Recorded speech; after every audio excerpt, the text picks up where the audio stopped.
What's up, guys? This is the Vinyl Casket, home to lamest taste. My name is Nick. This is the coolest show you'll ever watch because it's me talking about comics. You can check out my YouTube channel at the Vinyl Casket, all one word, where you can subscribe, like, and comment. Hit the bell for much more. We do trailer reactions, we do TV and movie reviews, as well as every week we do a comic book review of my pull list. Every Wednesday we get the books, we read the books, bag and board them, take pictures for Instagram, which is at Vinyl Casket Comics, and then we talk about them with you guys. We got a sizable stack, bigger than it has been the last couple weeks, but not as big as they used to be. We start with Indies, Marvel, then DC. We're starting off with issue 6 of Image Comics, Dual Power Bomb. Amazing variant cover. I believe this is the B cover. I'm really enjoying the series. I was kind of going into this issue like, the tournament's over. What could they possibly be doing? Why is there like 3 more issues already like announced for this? Like, they lost. Like, I liked that very quick turn of events in the beginning, as well as having flashbacks, origin story kind of laced throughout this issue of how the father was Cobra's son the whole time, and like how the parents met and stuff like that. I really liked that layering of information sprinkled in this issue. And then at the end, I was kind of like, this is cool, but also like, is it too much? Where like the necromancer isn't a necromancer anymore, and he kind of lied because he thought he'd have enough juice but didn't.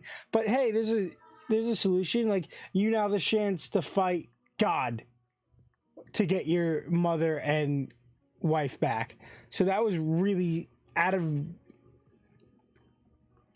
see that coming. It doesn't line up with the covers that have already been shown for the next couple issues, so I'm concerned where we're going. I would say this is 6 issues. It could have been a 6-issue miniseries. We could have gotten that whole fight right in this issue. They could have cut back all the origin lacing. I say 1 more issue and then the series could be done. But there's at least issue 9, I think, is teased. We rate them out of 10, 1 through 10. I'm gonna go with a art was good, story wasn't bad. I'm gonna do a 7.5. We move on to Image Comics issue, what is this now? 19 of Radiant Black, start of a new story arc. We got both guys able to do Radiant here, even though they can't do it like this. Interconnecting that whole Radiant Red miniseries, setting up Pink's miniseries, getting this whole war like space pod thing going. Very interested to see how this goes, where we're going with this. It was a really solid issue of just character, like exploring characters and developing all these different like points that we're going to focus on for now on. I'm gonna give it an 8 out of 10. I believe it was a really solid issue. Moving on to Marvel, we have the extreme variant cover for issue 8 of Ghost Rider. This issue was cool. I liked that this FBI agent lady has her like weird powers, that she's able to bring out the worst in people, and by like grabbing Johnny Blaze, she can like ignite the hellfire on his hand to convert a car into like a Ghost Rider vehicle. She made out with him and like did the whole like Ghost Rider fire thing. It was really cool. I'm enjoying this, I'm going to say it again, exploration of this character. And while we know Johnny Blaze, this is like a new iteration of him. He's going through things that he hasn't gone through before, like recently. I'm liking it. I'm going to give this issue a 6.5. Another extreme variant cover is Moon Knight. This is issue 17. This cover is sick. This issue is sick. He's not playing. He finds Hunter Moon's body. Hunter Moon is dead. He goes on an all-out rampage with Tigra, and then goes and hunts these guys down, the two vampire assassins, and they chase him. He chases them. They chase him. They end up in the Midnight Mission, which is a living building, and all shit hits the fan, bro. It breaks loose. Like, it was nuts. Artwork here was crazy. He drives these people into like oblivion in the brain, and then comes out there. Hunter Moon is alive. And then they freaking crash the vampire like Congress meeting going down. I'm really loving this book, and I can't wait to see where we go with it. This is an easy 8.5. Last book from Marvel, we have issue 13 of The Amazing Spider-Man. It's crazy to be like, I feel like I've been reading Moon Knight as long as the last run of Spider-Man and this one. Like, and there's 13 issues here, right? And this has only been around for 17 issues. And I feel like I've read this 13 plus another like 20 in the time I've read this. This is issue 13. Is it variant cover? Oh, yes. This is the Beyond Amazing variant cover, wearing that like video game inspired suit, coming out of the grave. I love this. Iconic. Very tired, very late. Yeah, just another kind of boring Amazing Spider-Man, pushing towards the Gold Goblin and Dark Web and all these goblin characters coming around. 2 hobgoblins, Goblin Queen, Gold Goblin.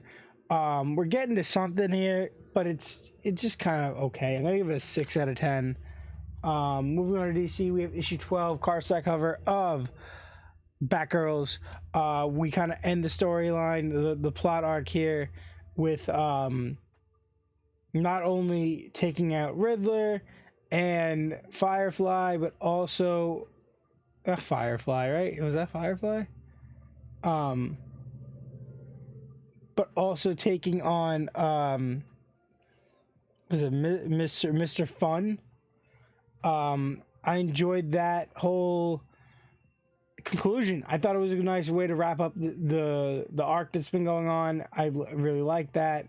Artwork at the end was a little wonky. And the lead into the annual, which is geared towards, I'm assuming, both their parents, but it really just leaned on Spoiler's parents, Spoiler's dad, Cluemaster, which is funny to use the Riddler as a way to hint into Cluemaster, and then to have I always forget his name. But I liked their lead in, so I'm gonna give it a 7.5. Moving on to issue 2 of Batman Incorporated. This book is incredible. This book is awesome. All the different Batman inspired heroes and villains, and going through all the people that trained Batman. Damn, thank you. Sorry, I'm sorry. Everyone that trained Batman and Ghostmaker throughout, like, their lead into who they are now, and all these backstory and origins on them, and then the revelation that we have a original sidekick for Ghostmaker that was killed by him, and how, like, one of his teachers tried to kill him, so he had to kill him back as, like, self-defense. I like that. I am very excited to see where it's going. This is 8 out of 10. This book is awesome. Batman Incorporated. I highly suggest you guys hop on this. If you like the Batman universe, but you like unique, interesting characters that you don't get to see often outside of the Bat family, this is the book for you. And then finally, we wrap up DC with an issue 1. This is issue 1 of Wildcats, and you see that up here. This is signed by the writer, as well as the cardstock cover signed by the writer. I had the opportunity at my local comic shop where I pick up my books. There was a meet and greet and signing on the release day. Well, I guess these release on Tuesday and everything else releases on Wednesday. But he was there for New Comic Book Day. He did a signing. Very excited. I'm a massive Grifter fan. Like really big Grifter fan, and I love Grifter. I love how he's been used and how he's been trickled throughout the DC universe, and how he just feels like he belongs in the DC universe. Like he's like our weird version of Deadpool. It's cool. He's a cool character. All these characters are really unique. I'm really excited because we didn't just get the team right off the bat the way it's kind of advertised, but we got our characters sprinkled throughout and laced in. We got some Gen 13 references. We got wild, what was it? We got Wildcats, Wild Force. We got all sorts of like real good content being trickled in here. And I can't wait to see what we do. More references to Grifter's brother being here, Max. He's Cash Cole, and his brother's Max Cole. I'm very excited. I hope we get to see, what's his brother's name? Condition Red. I hope we get to see his brother come back. I would love to see more Team 7 in the modern DC universe. Yeah, and that was my pulls. 8 out of 10. I thought it was good. I've been waiting for it for a while. I thought it was good. I very excited about Rosenberg on Wildcats, and after talking to him about it and how excited he is about it, I'm pumped. We have a Grifter Christmas special coming out. We have an anniversary issue, 30th anniversary issue coming out. And I believe there's a Waller versus Wild Force coming out, and I will try to pick that up. I really want to. I don't know if it's going to work into my monthly budget with the books that I'm already deep in. With that being said, guys, this is the Vinyl Casket, home to the lamest tastes. You can check out my YouTube channel at the Vinyl Casket, all one word, where you could let me know everything you feel about the books I talked about, what you read, what you're reading, what you want to read. Let me know what you guys got. What was your pick of the week? And remember to subscribe, like, and comment. Hit the bell for much, much more. And remember to do me a massive favor and stay lame.